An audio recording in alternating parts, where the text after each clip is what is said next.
ओम शांति। भाग्यशाली हैं वो लोग जिन्हें ये 5 कष्ट मिलते हैं। देखिए, जब हमारे जीवन में चारों तरफ से परेशानियां आने लगती हैं, एक के बाद एक संकट हमारे दरवाजे पर दस्तक देते हैं, तो हमारा ये चंचल मन विचलित हो जाता है। हम रोने लगते हैं, चिल्लाने लगते हैं और उस विधाता से शिकायत करने लगते हैं कि हे प्रभु, आखिरकार मैंने ऐसा क्या पाप किया था जो आप मुझे इतनी बड़ी सज़ा दे रहे हो। मैं तो रोज़ आपकी आराधना करता हूँ, आपका ध्यान, मेडिटेशन, पूजा पाठ करता हूँ, आपका नाम लेता हूँ, फिर मेरे ही हिस्से में इतने सारे कष्ट क्यों आए। लेकिन प्यारे भाइयों और बहनों, आज इस सत्य को अपने हृदय की गहराइयों में उतार लो कि संसार की नज़रों में जो दुख है, जो विपत्ति है, वो मेरे प्रभु की अदालत में एक बहुत बड़ा पुरस्कार है। भगवान हर एरे गहरे इंसान को कष्ट नहीं देते हैं, वो परीक्षा भी उसी की लेते हैं जिसे वो संसार के इस दलदल से निकालकर अपने धाम का सबसे अनमोल रत्न बनाना चाहते हैं। अगर आपके जीवन में भी भारी संकट चल रहे हैं तो निराश होने के बजाय ये समझ लो कि आप उस परमपिता परमात्मा की नज़रों में बहुत विशेष हो। हमारे संतों ने, हमारे शास्त्रों ने ये साबित किया है कि भाग्यशाली हैं वो लोग जिन्हें जीवन में ये 5 कष्ट मिलते हैं, क्योंकि ये कष्ट नहीं बल्कि साक्षात ईश्वर की करुणा का प्रसाद है। पहला कष्ट जो केवल भाग्यशाली आत्माओं को ही मिलता है, वो है अपनों से मिलने वाला घोर तिरस्कार, धोखा और अपमान। जब आप किसी इंसान को अपनी ज़िंदगी से भी ज़्यादा चाहने लगते हो, उसके लिए अपना सब कुछ दांव पर लगा देते हो और बदले में वही इंसान आपको लात मार देता है, आपकी भावनाओं का मजाक उड़ाता है या आपको बेइज्जत करके बीच राह में छोड़ देता है, तो उस समय सीने में जो दर्द होता है वो असहनीय होता है। इंसान अंदर से पूरी तरह टूट जाता है। लेकिन जरा ठंडे दिमाग से सोचो, ये धोखा क्या वाकई बुरा है? नहीं, ये मेरे प्रभु की शल्य चिकित्सा है। भगवान जानते हैं कि इस जीव ने संसार के एक नश्वर हाड़ मांस के पुतले से दिल लगा लिया है जो इसे कभी सच्ची खुशी नहीं दे सकता है। इसलिए भगवान उस झूठे रिश्ते के स्तंभ को हिला देते हैं। वो आपको उस इंसान के हाथों ही अपमानित करवाते हैं ताकि आपका मोह भंग हो सके। जब तक वो इंसान आपको लात नहीं मारेगा, तब तक आप भगवान के प्यार और स्नेह को कैसे पहचानोगे? तब तक आप ईश्वर की ओर कदम कैसे बढ़ाओगे? जब तक संसार आपको दुत्कारेगा नहीं, तब तक आप उस अविनाशी परमपिता परमात्मा की बाहों में कैसे समाओगे? इसलिए जब कोई आपका दिल दुखाए तो समझ लेना कि भगवान आपको जगा रहे हैं कि उठ मेरे बच्चे, इस स्वार्थी दुनिया में तेरा कोई नहीं है, तेरी असली जगह मेरे पास है। दूसरा कष्ट जो ईश्वर के प्रियजनों को मिलता है वो है ईमानदारी और धर्म के मार्ग पर चलने के बाद भी बार बार असफलता का मिलना और आर्थिक तंगी से घिर जाना।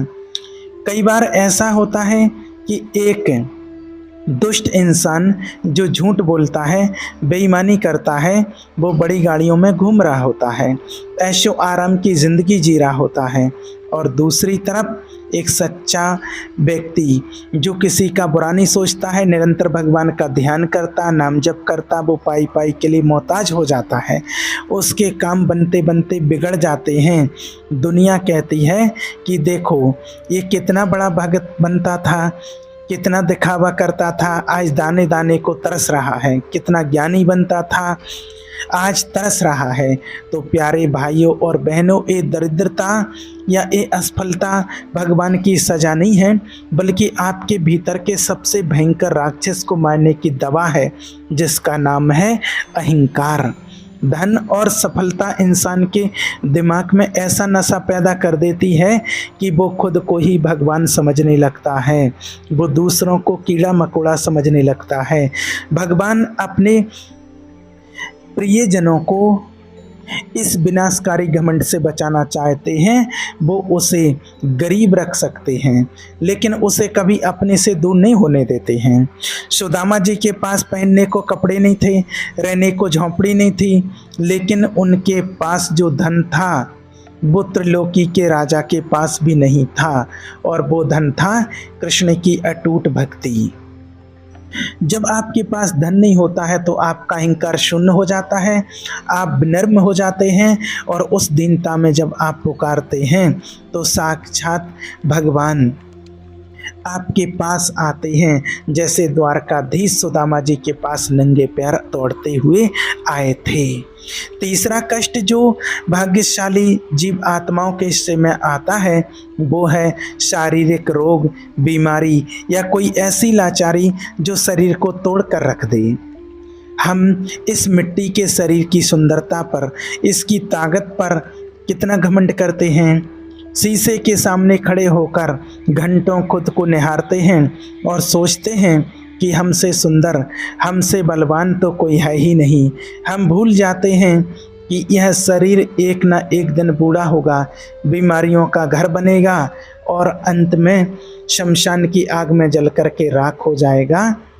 जब भगवान अपने किसी प्रिय पर विशेष कृपा करते हैं तो वो उसे कोई ऐसा शारीरिक कष्ट देते हैं जिससे उसका देह अभिमान पूरी तरह से नष्ट हो जाता है। जब इंसान अस्पताल के बिस्तर पर पड़ा होता है, जब उसे समझ आता है कि उसकी करोड़ों की दौलत, उसके ऊंचे पद और उसके सगे संबंधी भी उसकी शारीरिक पीड़ा को एक सेकंड के लिए भी कम नहीं कर सकते, तब उसकी आंखें खुलती हैं।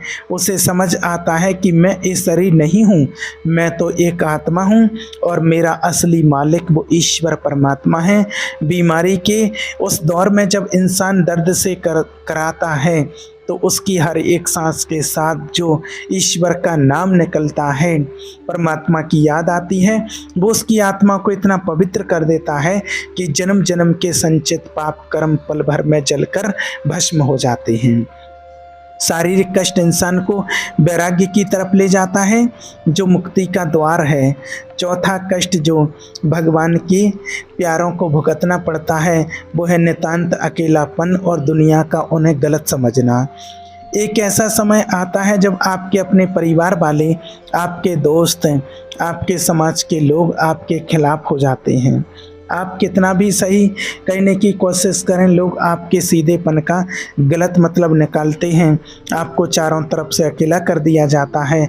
आप महफिल में बैठे हो तब भी तन्हा पाते हो। इस अकेलेपन को कोई आम इंसान बर्दाश्त नहीं कर सकता, वो डिप्रेशन में चला जाएगा। लेकिन एक ईश्वर की संतान के लिए ये अकेलापन साक्षात्कार वरदान है, साक्षात वरदान है। भगवान आपको दुनिया की इस व्यर्थ की बकवास, राजनीति, ईर्ष्या और चुगली से दूर करना चाहते हैं। वो आपको एकांत देना चाहते हैं ताकि आप उनके साथ समय बिता सकें। जब तक आपके आसपास लोगों का मेला लगा रहेगा, आप कभी अंतर्मुखी नहीं हो पाएंगे। आप हमेशा दूसरों को खुश करने में, दूसरों की बातों को सुनने में अपना कीमती समय बर्बाद करते रहेंगे। इसलिए भगवान आपके चारों तरफ एक ऐसी अदृश्य दीवार खड़ी कर देते हैं कि दुनिया आपसे अपने आप दूर हो जाती है। इस एकांत में जब आप बैठते हैं, अपने कमरों को बंद करके आंसुओं से अपने ठाकुर जी के प्रति, अपने परमात्मा के प्रति उनके प्यार में जब आपके आंसू बहते हैं, तब जो आनंद प्रकट होता है उसकी तुलना ब्रह्मांड के किसी सुख से नहीं की जा सकती है। इसी अकेलेपन में तो मीराबाई ने गिरधर को पाया था। इसी अकेलेपन में संतों ने परमात्मा का साक्षात्कार किया था। पांचवा और सबसे आखिरी कष्ट, जो सबसे गहरा और सबसे मीठा कष्ट है, वो है मन की व्याकुलता, भीतर की छटपटाहट और ईश्वर के लिए विरह की अग्नि में जलना। जब संसार की कोई भी वस्तु आपको सुख नहीं देती, आपके पास सब कुछ है, अच्छा घर है, गाड़ी है, परिवार है, पैसा है, लेकिन फिर भी आपके दिल में एक अजीब सा खालीपन रहता है। आपको इस संसार के भोग विलास जहर जैसे लगने लगते हैं। मन हर समय रोने को करता है। एक तड़प पैदा होती है कि हे प्रभु, मैं कहाँ फंसा हुआ हूँ, आप मुझे कब मिलोगे। मेरी ये जिंदगी बिना आपके व्यर्थ जा रही है। इस कष्ट को विरह का कष्ट कहते हैं। एक कष्ट हर किसी को नसीब नहीं होता है। यह उस परम प्रेम की अवस्था है जहाँ जीव और आत्मा और परमात्मा का मिलन होने वाला होता है। जैसे एक नदी जब तक समुद्र में मिल नहीं जाती तब तक वह पहाड़ों से टकराती है, पत्थरों को चीरती है, व्याकुल होकर दौड़ती रहती है। ठीक उसी तरह जब आत्मा अपने परमपिता परमात्मा से मिलने के लिए व्याकुल होती है तो ये संसार उसे एक कारागार की तरह लगने लगता है। ये छटपटाहट आपके सभी बचे कुचे कर्मों के बंधनों को काट देती है और आपको सीधा गोलोक धाम की प्राप्ति करवाती है। प्यारे भाई और बहनों, इन कष्टों के रहस्य को जो जान लेता है वो संकट के समय विलाप नहीं करता है बल्कि आनंद में झूम उठता है। सोचो, जब सोने को तपाया जाता है तो वो नष्ट होने के लिए नहीं बल्कि कुंदन बनने के लिए तपता है। ठीक उसी प्रकार जब प्रभु आपको इन 5 कष्टों की भट्टी में डालते हैं तो वो आपके जन्म जन्मांतर के प्रारब्ध के पापों का अंत कर रहे होते हैं।